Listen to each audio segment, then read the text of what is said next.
Graça e paz, irmãos, paz de Deus e a paz de nosso Senhor Jesus Cristo seja com todos vós. Nós vamos ler com a ajuda de Deus no livro de Ezequiel, irmãos, no capítulo 8, até o versículo... Vamos ler o capítulo 8 de Ezequiel com a ajuda de Deus. Vamos ver até onde Deus vai nos dar de ler. Sucedeu, pois, no 6º ano, no mês 6º, no 5º dia do mês, estando eu assentado na minha casa e os anciãos de Judá sentados diante de mim, eis que ali a mão do Senhor Jeová caiu sobre mim, e olhei, e eis uma semelhança como aparência de fogo, desde a aparência dos seus lombos, e para baixo era fogo, e dos seus lombos para cima, como o aspecto de um resplendor, como a cor de ambar. E estendeu a forma de uma mão, e me tomou pelos cabelos da minha cabeça, e o Espírito me levantou entre a terra e o céu, e me trouxe a Jerusalém em visões de Deus, e a entrada da porta do pátio dentro, que olha para o norte, onde está colocada a imagem dos ciúmes, que provoca ciúmes, e eis que a glória de Deus de Israel estava ali, conforme a semelhança que eu tinha visto no vale. E disse-me: Filho do homem, levanta-te agora os teus olhos para o caminho do norte. E levantei os meus olhos para o caminho do norte, eis que da banda do norte, à porta do altar, estavam essa imagem do ciúme à entrada. E disse-me: Filho do homem, vês tu o que estão fazendo? As grandes abominações que a casa de Israel faz aqui, para que me afaste do santuário, mas verás ainda maiores abominações. Só até aqui, irmãos. Israel havia se deixado levar por idolatrias, seguia coisas que não agradavam a Deus, e Deus então se desagradou, irmãos, de Israel. Deus não estava contente com aquilo que estava acontecendo. Logicamente, irmãos, que houve uma adoração pagã dentro do templo, aonde que Daniel, ou melhor, aonde que Davi, quando ainda novo, ainda rei, não é? Tinha um desejo muito grande de construir um lugar para colocar a arca da aliança, do concerto, onde ficava ali as tábuas da lei, a vara de Arão que havia florescido, e o maná, que simbolizava a palavra de Deus, não é, irmãos? E desde já, então, que ele havia tido esse desejo, ele começou a lutar, começar a adquirir materiais, porém não foi a ele dado esta oportunidade devido ser um homem de guerra, mas o Senhor deixou com que Salomão, no seu lugar, construísse aquele templo. Até então, a glória de Israel estava presente naquele templo, porque ali, irmãos, o Senhor manifestava a sua glória. Porém, foi passando os tempos e foi havendo uma profanação. Né? E esta profanação, vocês observam bem, ela começou dentro do templo. Né? Dentro do templo. Essa profanação, ela iniciou-se ali. Naquela época, irmão, naquele templo, onde havia sido construído por Salomão.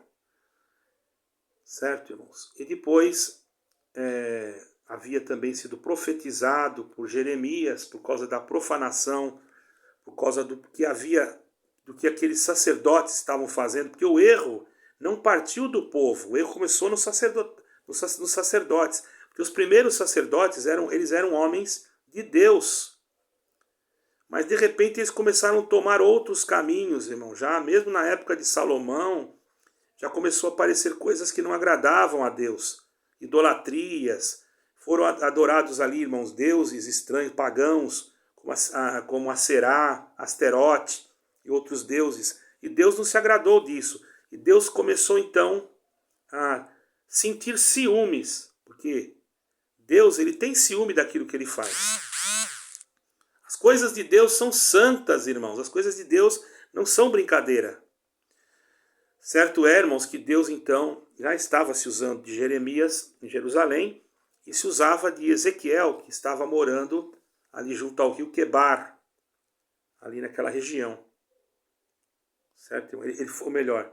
Em Jerusalém era Jeremias, depois também apareceu logo em sequência Ezequiel. Sabemos que Jeremias profetizou também sobre a entrada dos caldeus, né, que destruíram Jerusalém, derrubaram aquele templo que foi feito por Salomão, levaram cativos o povo de Israel.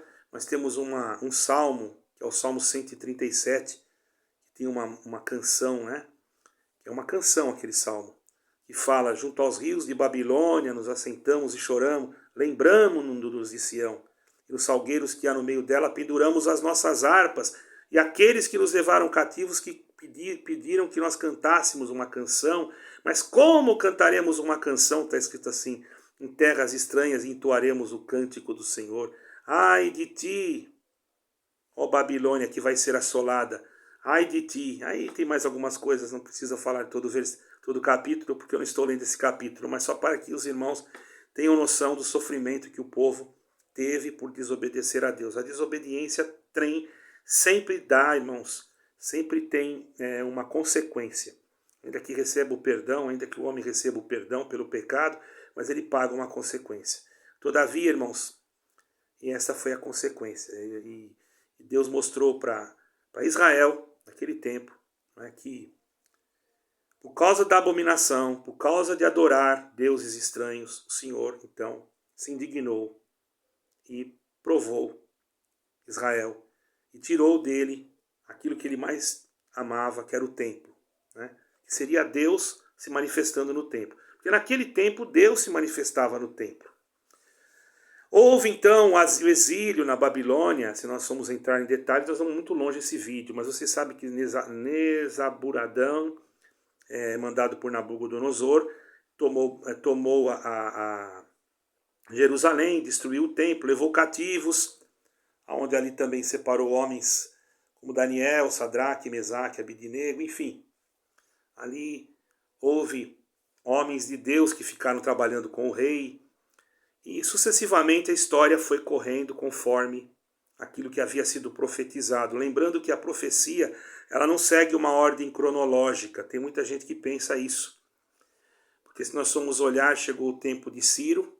Ciro, irmãos, foi um homem que ajudou, que libertou Israel das mãos dos caldeus, devolvendo a Israel a condição de voltar para Jerusalém, para que Esdras e Neemias, né, Neemias reconstruísse os muros através de Josadaque, né, que também Josadaque, sumo sacerdote, né, que também na construção do segundo templo, embora ele fez um templo, foi ele que construiu o segundo templo, porém ele, claro, não só ele sozinho, teve suas pessoas que ajudaram, não é?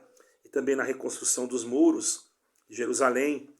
Sabemos que naquele tempo, irmãos, ele fez um templo mais simples, muito simples. E quando chegou a época que Roma se tornou, dominou, vamos dizer assim, toda aquela região ali, ela fez com que colocassem governadores também, que muitos deles eram judeus, e havia uma corte, que chamava Corte Herodiana. E essa corte, irmãos, existiam as pessoas que estavam ali que se chamavam Herodes. Não é que Herodes era o nome de uma pessoa, é bom os irmãos entenderem. Herodes era uma corte.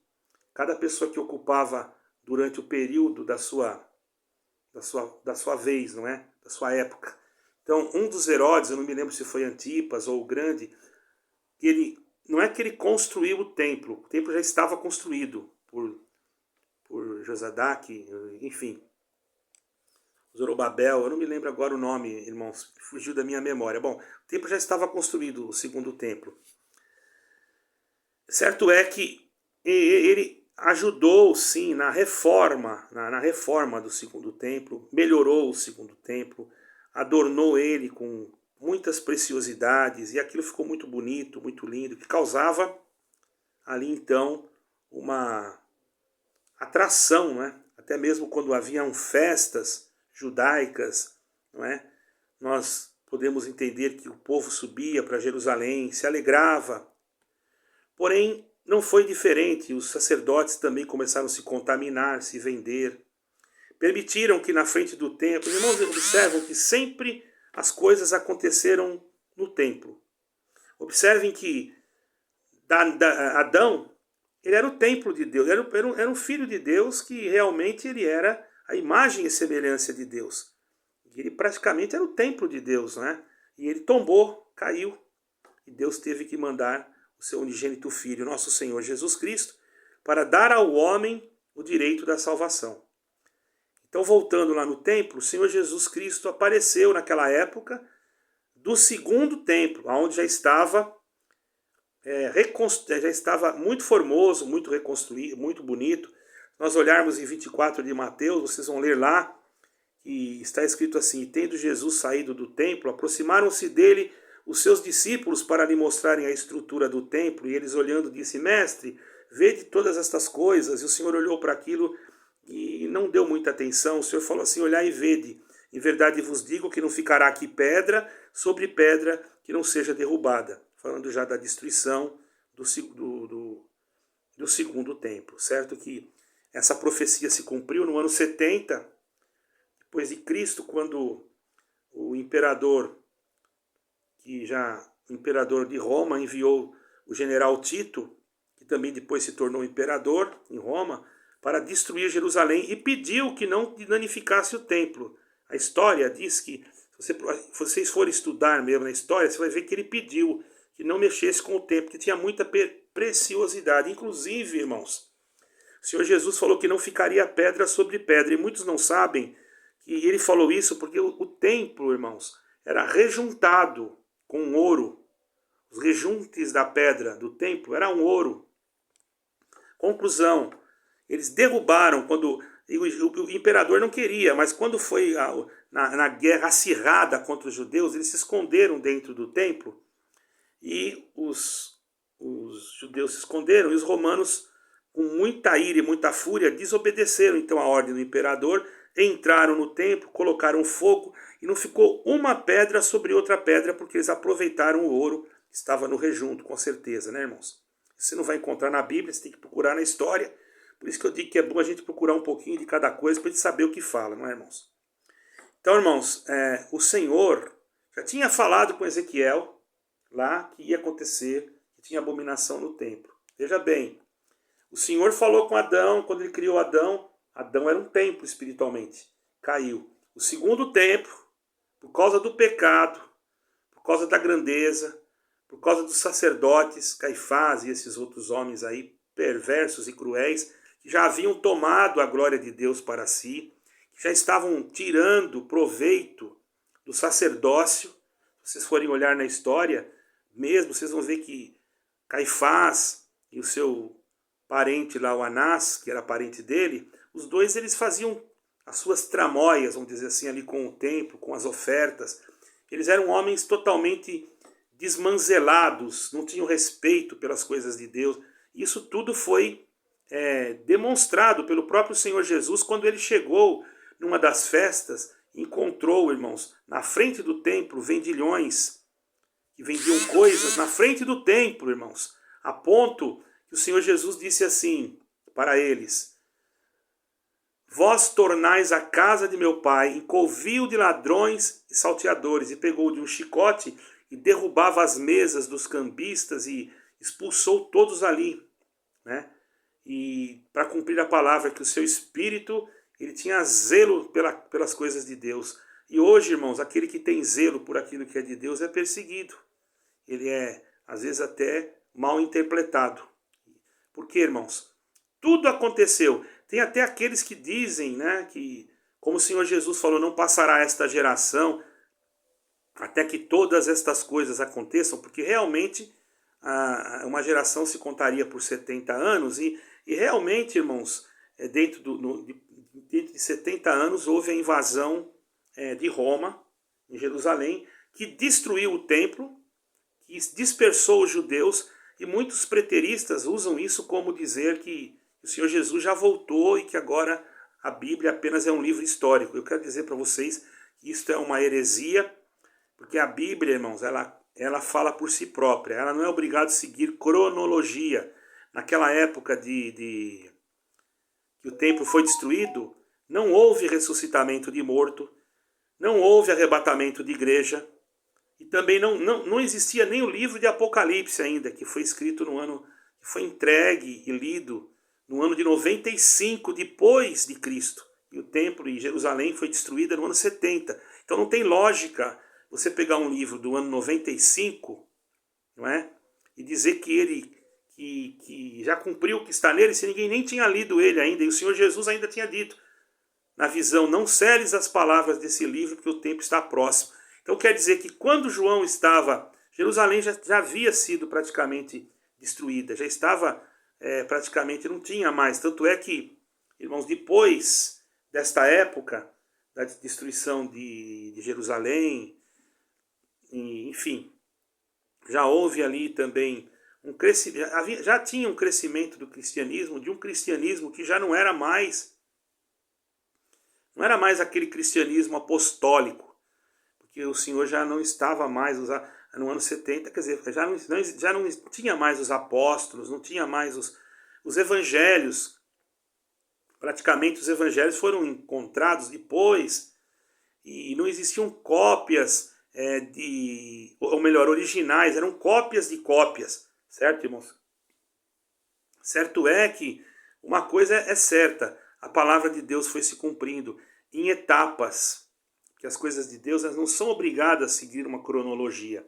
Por isso que Daniel disse, no capítulo 9 do livro de Daniel, que a ciência se multiplicaria. Naquela época, a ciência não havia se multiplicado como é hoje. Hoje, nós temos a inteligência artificial. Hoje eu estou falando aqui e vocês vão me ver daqui a pouco aí. Quer dizer, naquela época não era assim. Então, se cumpriu uma etapa daquilo que o Senhor falou sobre Jerusalém. Mas ainda tinha que se cumprir sobre a igreja. E sobre o quê? Sobre a restauração do povo de Israel. Porque Deus havia feito uma promessa a Abraão. Por isso que muitos pensam que aquilo que Deus falou com Abraão, irmãos, muitos pensam assim, não, que agora a igreja é substituta de Israel. Não. A promessa que Deus fez a Abraão, você pode pegar lá em Romanos 8, versículo 11 em diante, você vai ver que a promessa que Deus fez para Abraão, irmão, ela continua de pé. Então, agora nós estamos vivendo o tempo da graça. Não é de uma igreja, da graça, da dispensação, irmão, da graça. Onde nós estamos vivendo a manifestação do amor de Deus para com os gentios. Porém, irmão, você veja que depois do ano de 1000, Israel andou disperso depois desse tempo todo. Não foi destruído o povo de Israel. Não foi aniquilado todo o povo de Israel. O povo de Israel andou disperso. O povo de Israel foi massacrado. O povo de Israel sofreu, andou pelas nações sem terra praticamente. E no ano de 1948, salvo erro, 47, 48, foi instituída na ONU, foi dada uma ordem para que se criasse o Estado de Israel novamente. Sendo que o nome não era Palestina. Esse nome Palestina foi o catolicismo romano que inventou.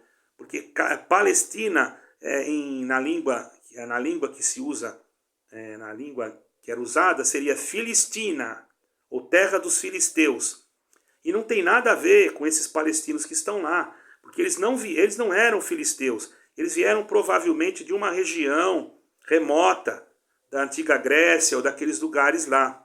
Eu não posso dizer com certeza, porque nem tudo a gente lembra, e eu não estudei para pregar essa palavra, eu estou apenas trazendo em memória aquilo que Deus me coloca agora aqui. Certo é que os palestinos que estão lá em Gaza e etc., eles não são descendentes diretamente dos hebreus. E também não posso dizer que são descendentes árabes. Eu creio que eles são um povo que vieram de uma outra linhagem e que habitaram em Israel no período da dispersão do povo, que o povo foi disperso.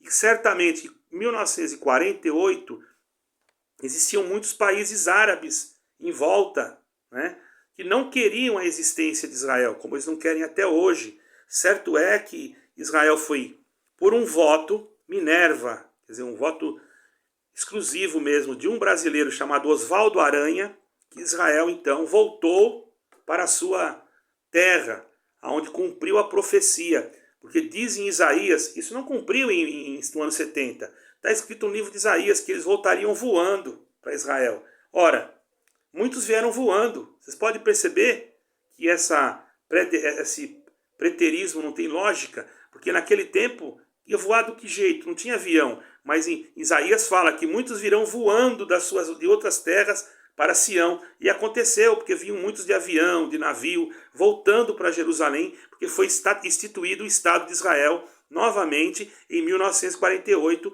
e continuaram com esse nome Palestina. Porém, esse nome, na verdade, pode perguntar para qualquer historiador aí que você conheça, que ele vai dizer que não existia. Esse nome era Terra de Canaã. Mas se você pegar alguma Bíblia romana, você vai ver lá um mapa atrás e vai estar escrito Palestina, ou Palestina, porque foi eles que colocaram esse nome, certo? Certo que Israel foi perseguido, foi também massacrado, né, durante a guerra, muita coisa aconteceu, não é? Antes deles voltarem, houve o holocausto, genocídio, o povo que sofreu muito. E agora nós estamos vivendo a etapa final. Quer dizer que a palavra, ela continua se cumprindo. Veja como ela tem um duplo sentido. Ela se cumpriu no ano 70, mas ela continua se cumprindo. Por quê? Porque não existia aquilo que Daniel falou, que a ciência se multiplicaria. Hoje, eu falo com o meu telefone, ele responde para mim. Hoje existe inteligência artificial. Nunca na Terra, nunca em tão pouco tempo, o homem ia ter tanta tecnologia como tem hoje. Então está próximo à vinda de Cristo. E a mesma abominação que aconteceu naquele tempo, hoje não tem o terceiro templo.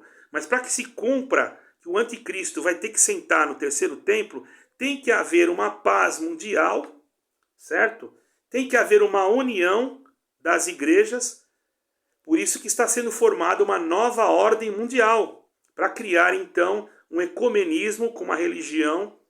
Eu não vou dizer assim que vai ser uma religião que vai mudar a estrutura da liturgia, vamos dizer assim, de algum culto. Vai mexer em muita coisa. Mas aqueles que compactuarem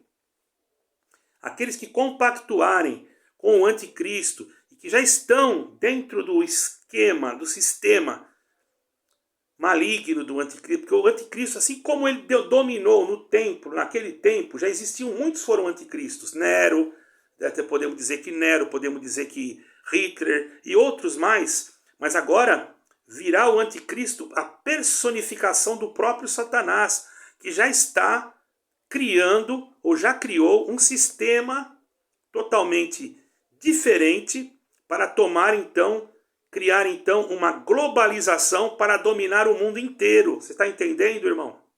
E nós estamos vivendo essa época e não estamos vendo. E os homens então, hoje, estão desagradando a Deus porque muitos estão idolatrando as suas próprias casas de orações, que deveriam ser chamadas casas de orações, como o Senhor Jesus Cristo disse, a casa do meu Pai será chamada casa de oração, mas eles chamam de igreja, e a palavra igreja quer dizer reunião de pessoas, mas também quer dizer separado.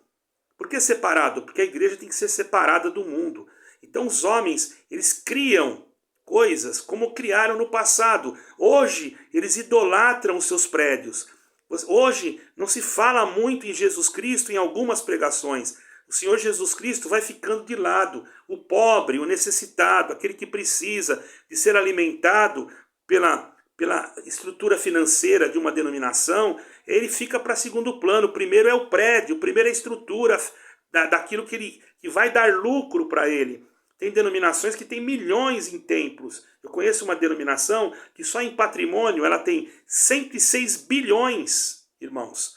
Está entendendo? De patrimônio. Então imagine, ela tem que se compactuar com alguma coisa, porque ela já não está mais adorando a Deus. O homem foi tomado, o templo dele, o coração dele foi tomado pelo orgulho.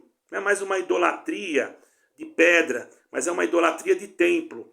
Não é mais uma idolatria de imagem, de escultura, mas ele idolatra o templo. E quanto mais templo, mais dinheiro. E quanto mais dinheiro, mais desvio de dinheiro. E quanto mais desvio de dinheiro, mais enriquecimento ilícito. E Deus não está nisso. E o diabo está nisso. E ele quer fazer o homem escravo disso. Então o homem luta de todas as maneiras, esquecendo que ele tem um compromisso espiritual com Deus. E ele passa por cima de tudo e não sabe que Deus vai pedir conta para ele naquele dia, irmão. Por isso que Jesus Cristo disse, muitos pregarão, vão dizer, Senhor, mas eu preguei, mas eu profetizei em teu nome. E o Senhor Jesus vai dizer, apartai-vos de mim que eu não vos conheço. Você adorou mais o teu templo você chamava de graça, o teu templo você achava que era Deus, o teu templo para você era tudo. Se não tivesse lá dentro, você não tinha Deus, você achava que Deus não era com você, você amava era a parede, você amava o tijolo, você achava que a obra de Deus era aquilo feito de pedra, sendo que a obra de Deus é Cristo. Cristo é a obra de Deus. A fé sem esta obra é morta. Como assim, irmão? Nós temos que crer em Jesus Cristo, a obra da cruz, para que a nossa fé tenha vida. E depois seremos julgados segundo os frutos da vida desta obra em nós. Porque não somos salvos por obra, mas por graça e misericórdia. Mas através da obra de Cristo na cruz, nós produzimos frutos. E qual é o fruto que você está produzindo? Orgulho, soberba, arrogância, não perdoa, vai ver se perdoa, passa por cima de todo mundo, assina documento, faz pacto com Satanás, pois fique sabendo que a tua hora vai chegar, irmão. Assim como vai chegar a mim, vai chegar de todos. Mas cada um de nós temos que ter consciência que nós temos que servir a Deus e não nos entregarmos às paixões infames deste mundo. Porque isso também é uma paixão infame. Tem muita gente que pensa que é adultério, só que é paixão infame. Não, você é apaixonado pelo teu templo. Você é apaixonado por aquele tijolo que você colocou ali. Você dá a vida por aquilo ali. Mas você não dá a vida pelo teu irmão. Você não dá a vida por aquele que tem fome. Você viaja milhares de quilômetros para não perder um templo. Mas você não viaja milhares de quilômetros para buscar uma ovelha que está perdida. E o Senhor vai cobrar, irmão. E está chegando o momento que Jesus Cristo vai cobrar daquele que está fazendo isso. Ai de vós, pastores cruéis, que não cuidais do rebanho e tem dizeres como posse, manobrando-os e fazendo com que eles pensem que vocês são homens de Deus, enquanto vocês estão cheios de rapina e de espíritos contrários para enganar um povo com falsas profecias, com falsas palavras, com enganamentos e com fechamentos e abrimento de porta que não se cumpre mais nada, porque o Espírito Santo já se retirou do meio de vós. Porque enquanto o Espírito Santo estava, era a glória, era a virtude. Agora não tem mais nada. Vocês estão vazios. E o Senhor está dizendo para mim, dizer para vocês que estão aí ouvindo essa palavra. Você, irmão, irmã, não quer ficar vazia? Você, irmão, irmão, não quer ficar vazia? Então busque a Jesus Cristo. Clame a Jesus Cristo. Estude a Bíblia. Leia a Bíblia. Coma a Bíblia se for preciso. Não comer assim não. E tenha ela dentro de você, na tua alma. Porque só através da palavra de Deus, não é através da boca do homem. O homem mente, o homem é mentiroso, o homem é falso. Ele fala que não fez e fez. Ele não sabe se arrepender. Porque eu posso ter o pecado que for, mas se eu estiver diante de Deus e ter consciência daquilo que eu fiz, eu posso dobrar o meu joelho e pedir perdão, e Deus pode me perdoar. Mas aquele que é falso, que é mentiroso, que é hipócrita, ele esconde, não pede perdão e fica lá em cima de um palanque achando que ele é Deus e falando que só ele que pode ligar e desligar, e ainda diz que ele vai ver se ele perdoa. Ele está no lugar de Deus, ele já está com o espírito do anticristo. Ai de vós, escribas e fariseus, saduceus, farisaicos, Deus há de cobrar de vós. O povo está sofrendo, o povo está chorando, o povo está se lamentando, e a oração do povo vai chegar diante de Deus, assim como cumpriu lá no ano 70, vai cumprir agora. Nós não sabemos se tem uma agenda que a ONU criou, Agenda 2030, e as denominações estão se unindo tudo, se abraçando, não todas, não vou generalizar, mas se nós falarmos isso, meu Deus, nós estamos falando mal, nós estamos errando, nós estamos cometendo um pecado. Homem de Deus, você que é homem de Deus e foi expulso, foi cortado, foi arrancado, seja lá de onde for, porque não é só uma denominação, viu, irmãos? São várias. Você é homem de Deus, pregue a verdade, não tenha medo do Satanás, porque só entrarão nos céus aqueles que não forem covardes. A palavra assim diz a palavra, que os tímidos não herdarão os céus. Mas se você pegar essa mesma tradução e procurar no grego, a palavra tímido também quer dizer covarde, e os covardes não entrarão no céu. Não seja covarde, pregue a verdade, pregue contra o sistema do anticristo, lute pela vida das almas, dê a tua vida como Cristo deu a dele, faça com que você também seja um instrumento para que a alma que necessita de ouvir a verdade possa ouvir que só tem um caminho, só tem uma graça, só tem uma salvação, que não é placa, não é CNPJ, mas é Jesus, o Cristo de Nazaré, que morreu e ressuscitou. E você hoje é templo dele, morada do Espírito Santo, e que dentro de você ele não vai permitir que fique nenhuma ignominia, nenhum pecado, porque você mesmo tem capacidade de dobrar o teu joelho, e ele te deu essa capacidade, não vem de você, e você dobra o joelho, não vem de nós, não vem das nossas obras para que nós se gloriemos, mas vem pela expiação do sangue de Jesus Cristo. Por isso nós temos uma fé que é ligada, porque a fé sem obra é morta, mas a nossa fé ela tem obra, porque a obra que nós cremos é Jesus Cristo na cruz, então ela não é morta, e essa obra da cruz faz nós produzir frutos para a glória do Senhor. Irmão, fica firme na palavra, fica firme em Jesus Cristo, e o teu templo, o teu coração não será contaminado, ainda que você foi cortado, ainda que alguém te jogou fora, espera que o Senhor vai falar com você agora e comigo. Levanta a tua cabeça e trabalha e vai buscar as almas que estão feridas, jogadas na lama, porque tem muita gente jogada na lama que não deve nada. Então você tem que ser valente, porque quando chegar o homem do pecado, irmão, fique sabendo que você vai conhecer aqueles que são de Deus e os que não são, porque aqueles que são de Deus, eles vão lutar, e os que não são já estão se entregando. Nem chegou ainda, eles já estão se entregando, já estão assinando, já estão deixando, já deixa assim mesmo, e ainda é contra quando a gente prega a verdade. Mas a verdade é Cristo e ela não pode ser oculta. Ela tem que ser pregada para que o homem que está no mundo no pecado possa crer e receber a vida eterna. Não através de um CNPJ, mas através de Jesus Cristo, o nosso único e suficiente e pessoal Salvador. Deus seja por tudo glorificado. Amém.